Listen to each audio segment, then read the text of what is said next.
বিসমিল্লাহির রহমানির রহিম। হে সমস্ত জগতবাসী, আজ আমি শামীম আলী চিশতি আপনাদের সামনে যে আলোচনাটি নিয়ে হাজির হলাম, সেই আলোচনাটির মূল হলো কি, মায়ের দুধের দাবি।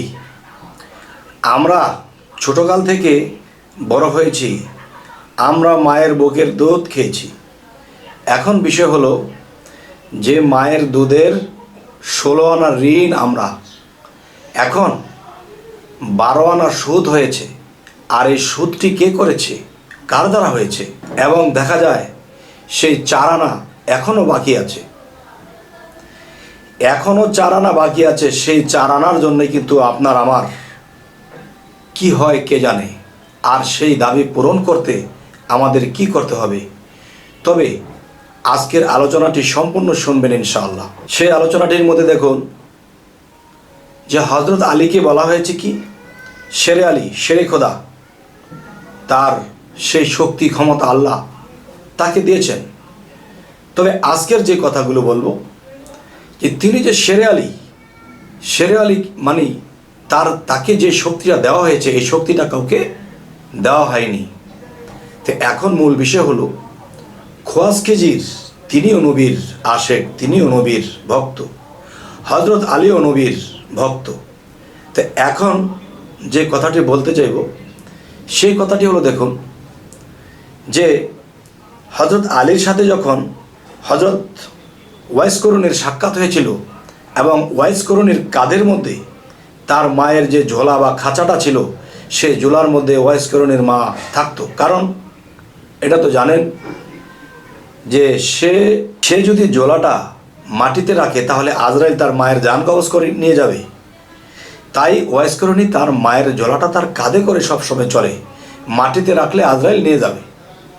তো এখন যে বিষয়টি হবো, যে হজরত ওয়াইস করুণী আল্লাহর এমন এক প্রিয় ব্যক্তি, হজরত মুহাম্মদ সাল্লাল্লাহু আলাইহি সাল্লামের কাছে এমন এক প্রিয় ব্যক্তি যে তিনি দন্ত শহীদ করে দিয়েছেন। একটা দাঁত শুনেছে হজরত মুহাম্মদ সাল্লাল্লাহু আলাইহি সাল্লামের, দন্ত মোবারক যখন পড়ে গেছে, সেই ওয়াইস করুণী যখন শুনেছে, তার সমস্ত দাঁতগুলো ফেলে দিয়েছে। কতটুকু প্রেমের বিষয়! তাহলে আমি যে মূল কথাতে আসব, যে ওয়াইস করুণী বলেছিল, হে আলী, আমার মায়ের ঝোলাটা তোমার কাঁধে রাখো, আমি আল্লাহকে সেজদা করব, আমি আল্লাহকে সেজদা করব। তখন আলী যখন সেই ঝোলাটা নিল, তখন সে যখন সেজদায় গেল ওয়াইস করুণী, তখন কিন্তু সেই ঝোলা নিয়ে সবসময় ওয়াইস করুণী চলতো ফিরতো, সমস্যা হচ্ছে না। কিন্তু হজরত আলী যে শেরে আলী, শেরে শক্তি, শেরে খোদা, তার কাঁধের মধ্যে ঝোলাটা নিয়ে সে মাটির নিচে ডেবে যাচ্ছে। এর কারণ কি? এর কারণটা যদি সম্পূর্ণ ভাঙতে যাই, বহু সময়ের দরকার। তবে অল্প সময়ে যা কিছু বলা যায়, আমি জ্ঞানীদের কাছে একটা ছোট্ট ইঙ্গিত রেখে যাব, যে তিনি এত বড় শক্তি, শেরে খোদা, মাওলা আলী বলা হয়, তাহলে তিনি দেখা যায় কি, তার মায়ের ঝোলাটা নিয়ে সে ডেবে যাচ্ছে, আর ওয়াইস করুণী দিব্যি এই ঝোলা নিয়ে হাঁটত।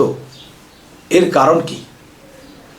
যাক, সেই কারণটি আমি বলছি, যে ওয়াইস করুণীর সেজদায় পড়ে সেখানে যে কাজটি করতেছে, এদিক দিয়ে হযরত আলী ডেবে যাচ্ছে। যখন বুক পর্যন্ত ডেবে গেছে, তখন বললে, হে ওয়াইস করুণী, তোমার মায়ের ঝোলাটা ধরো, মাটিতে ঠেকে গেলে আজরাইল নিয়ে যাবে। তখন ওয়াইস করুণী মাথাটা উঠালেন আর বলতেছে, হে আলী, কি কাজটা করলা তুমি? যদি তুমি আর একটু সময় তুমি ঝোলাটা কাছে রাখতে, কাঁধের মধ্যে রাখতে, তখন আমি মায়ের দুধের দামে এই সমগ্র বিশ্বব্যাপী সমস্ত ব্যক্তি, সমস্ত মানুষের জন্য মায়ের দুধের ঋণ শোধ করতে করতে আমি 12 আনা পর্যন্ত চলে আসছি। আর 4 আনা বাকি ছিল, সেটাও আমি মওকুফ করে দিতাম। কিন্তু তুমি ডাক দিয়ে আমার এই ধ্যান ভেঙে দিলে। তখন বলল, কি করবো, ওই দিক দিয়ে আপনার মাকেও তো বাঁচাতে হবে।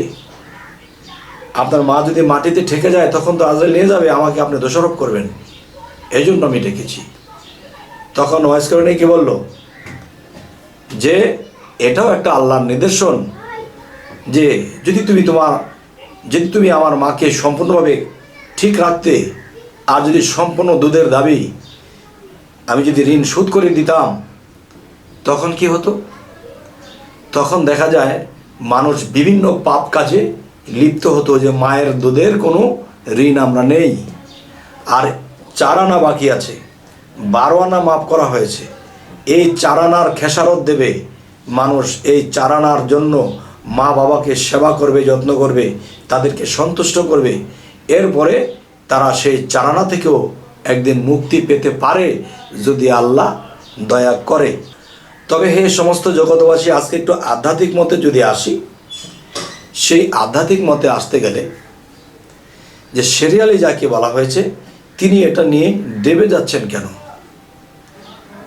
এবং তাকে তো শেরে আলী বা শেরে খোদা ওয়াইস করণীকে এই টাইটেল দেওয়া হয়নি, তিনি তো দিব্যি হারত। আমি ছোট একটা ইঙ্গিত করব, এই ইঙ্গিতটা যদি বুঝে নিতে পারেন তা আলহামদুলিল্লাহ, আর না বুঝতে পারলে মনে করব এই কথাটি আপনার জন্য নয়। আচ্ছা, কথাটি হলো, ওয়াইস করণী যখন যেদিন শুনতে পেরেছিল নবীর একটি দাঁত শহীদ হয়ে গেছে, তখন তিনি একটি দাঁত ফেলে ভাবছে, আরে এই দাঁতটা পড়লো না ওই দাঁতটা পড়লো, যদি এটা পরে থাকে, ভেঙে ফেলেছে। এখন ভাবছে যে না, এটা নয়, এটা যদি পরে থাকে তো এটাও ভাঙতে ভাঙতে সমস্ত দাঁতগুলো ফেলে দিয়েছে। নবীর পড়েছে একটা, সে ফেলে দিয়েছে সবটা। আজকের কথার যে জবটা, সেটি অবশ্যই খেয়াল করে শুনবেন, তাহলে বুঝতে পারবেন সবটা। আচ্ছা, কথাটি হলো, দেখুন যে নবীর কোন দাঁতটি পড়েছে সে অনুভব করতে করতে সমস্ত দাঁতই ফেলে দিয়েছে, অথচ নবীর একটা পড়েছে। অন্ধবিশ্বাসে প্রেম। আরও একটি হলো দেখে শুনে বিশ্বাস। এমনও ভক্ত, এমনও উম্মত, এমনও কেউ আছে যে তারা সবসময় চোখ বুঝলেই তাকে দেখতে পায় এবং তার মুখমণ্ডল দেখতে পায়, তার কি দরকার, তার কি আছে, সমস্ত কিছু দেখতে পায়। দেখে দেখে সেটা মানে। ইমানে মুফাসসাল, ইমানে মজমাল না দেখে বিশ্বাস করার, তে শুনেই দাঁত ফেলে দিয়েছে। ইমানে মুফাসসাল ফরজে গণ্য করা হয়েছে, এটা দেখে শুনে বিশ্বাস। নবীর কোন দাঁতটি পড়েছে সেই দাঁতটি আমি রাখবো না। আচ্ছা, তো এখন বিষয় হলো, হজরত আলী তিনি ছিল আধ্যাত্মিক শক্তিতে শক্তিমান, আধ্যাত্মিক জ্ঞানান্বিত। আর আধ্যাত্মিক শব্দের অর্থ কি? আধ্যাত্মিক শব্দের অর্থ আসে যে রুহানিয়াত। আধ্যাত্মিক জ্ঞান মানে রুহানিয়াত জ্ঞান, আত্মজগতের জ্ঞান বা রুহানি জগতের জ্ঞানকেই আত্মজ্ঞান বলা হয়। তো এখন যে কথাটি বলবো, যে হজরত আলী ছিলেন আত্মজ্ঞানী। তিনি দেহের পূজা করতেন না, দেহের সেবা করতেন না, তাই দিনকে দিন তার ঘরের চুলায় আগুন লাগতো না, আগুন জ্বলতো না। আচ্ছা, আরেকটা বিষয় হলো যে একটা হলো আত্মসাধনা করা। যেমন শরীয়ত কি করতেছে, হাত পা মুখমণ্ডল কান মুখ চোখ ধুইতেছে, পবিত্র করতেছে। আরেকটা পবিত্র হলো আত্মার পবিত্রতা, যা আত্মার কোনো জায়গায় ময়লা লেগে আছে কিনা সেটি পরিষ্কার করে।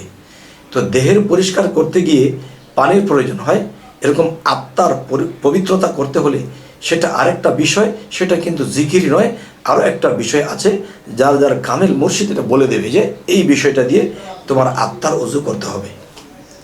আচ্ছা, তো এখানে বিষয় হলো যে হজরত আলী যদি শেরে আলী হয়ে থাকে, শেরে খোদা হয়ে থাকে, তিনি তার মায়ের জোলাটা রাখতে পারলেন না কেন? দেখেন, আত্মা বাস করে কোথায়? আত্মা বাস করে বাতাসে।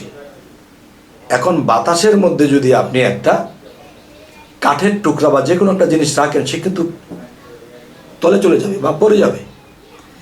তাহলে হজরত আলী আত্মজ্ঞানে জ্ঞানান্বিত, আত্মশক্তিতে শক্তিমান, তখন আত্মা যদি বায়ুতে বর্ষণ করা থাকে, তাহলে সেই আত্মার মধ্যে যদি আপনি কিছু রাখেন বা বাতাসের মধ্যে কিছু রাখেন, সেটা কিন্তু আস্তে আস্তে নিচে চলে যাবে। ঠিক হজরত আলী ছিল রুহানি শক্তিতে শক্তিমান। তিনি কিন্তু বাহ্যিক শক্তির কথা তাকে বলা হয়নি যে শেরে খোদা। শেরে খোদা তিনি আল্লাহর শক্তি তিনি পেয়েছে। যাই হোক, আজকের এই আলোচনাটা এটাই বোঝানো হলো যে প্রত্যেকটা মানুষেরই দরকার ইঞ্জিনিয়ার, ডাক্তার এবং বিজ্ঞান, এই তিনটা জিনিসই লাগবে, আর আলাদা আলাদা সাবজেক্ট। তবে হজরত আলীর সাবজেক্ট একটা, ওয়াইস করণীর সাবজেক্ট একটা, আলাদা আলাদা সাবজেক্ট, সবটারই প্রয়োজন। তবে তিনি দেহেরটা করে গেছেন এবং হজরত আলী আত্মারটা করে গেছেন। আর দেহের বিষয়টা, মা কিন্তু দেহমান এবং মা কিন্তু মাটির তৈরি, তার দেহটাও ছিল মাটির তৈরি, এবং এই মাটির তৈরি দেহ আরেকটা মাটির দেহকে ধরে রাখতে পারে। আর আত্মা বাতাসে ভাসমান, সেই আত্মা কিন্তু আরেকটা আত্মাকে ধরে রাখতে পারে, কিন্তু মাটির ভাসমানকে এটা নিচে পড়ে যাবে। যাই হোক, অতটা হয়তো বুঝেই আপনাদেরকে বলতে পারছি না, কিন্তু জ্ঞানী সম্প্রদায় অবশ্যই বুঝে নেবে। তবে আমাদের এই চ্যানেলের আলোচনা যদি আপনাদের ভালো লাগে তো অবশ্যই সাবস্ক্রাইব করে নেবেন, এবং পরবর্তীতে যেন ভালো আলোচনা দিতে পারি। তো সকলেই ভালো থাকবেন। আল্লাহ হাফিজ।